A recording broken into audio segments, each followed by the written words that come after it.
বন্ধুরা, আবার তোমাদের সাথে ছোট্ট মতো মিনি ব্লগ একটা শেয়ার করছি। আজকে এখানে বহুত রোদ দিয়েছে, দেখেছো? তো গরম পড়েছে সকাল থেকে, আজকে এখানে রোদ দিয়েছে। আমার কাম ধাম হয়ে গিয়েছে, আমার রান্না বান্নাও হয়ে গেছে মোটামুটি। ওইদিকে তোমার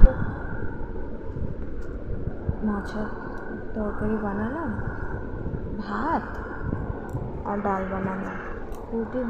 রুটি হয়ে গেছে, রুটি বানায় রাখছি, কিন্তু তোমার রুটিতে তেল দিইনি, তো ভুলে গেছি। তোমাদের দাদা ভাই তেল দিতে বলে, রিফাইন তেল একটু দিয়ে দিলে খেতে ভালো পায়।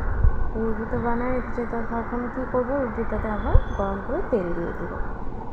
তো সোনা বাবা ঘুমিয়ে আছে, তো বাবা গিয়েছে কাজে।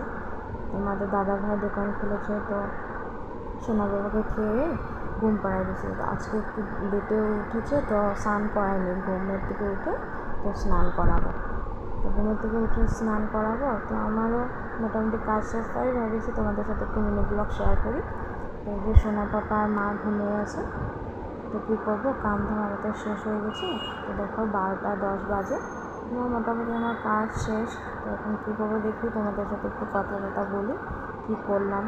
গোটা দিন না, একটু ছোটো মোটো মিনি ব্লগ তোমরা দেখো, তাই ছোটো মোটো দেখতে মিনি ব্লগটা করতেই ভালো লাগে। তাই একটু ছোটো মোটো মিনি ব্লগ করি তোমাদের সাথে, ভালো লাগে কথা বলতে, কী করি কী না করি। তাই আমার ভিডিওটা ভালো লাগে থাকে যদি লাইক, কমেন্ট, শেয়ার, সাবস্ক্রাইব করে দিও। তার মধ্যে আমি একটু শর্টস বানিয়ে নিয়েছি, তোমরা দেখবে, ঠিক আছে? আর কমেন্টে সারা জীবনটা প্রেসার কুকারের মতন হয়ে গেছে। মাথায় এত প্রেসার আর পেছনে আগুন জ্বলছে, তাও সিটি মারি মারি ঘুরে বলছে কি করে। আবার দেখা হবে তোমাদের সাথে মিনি ব্লগে, ঠিক আছে?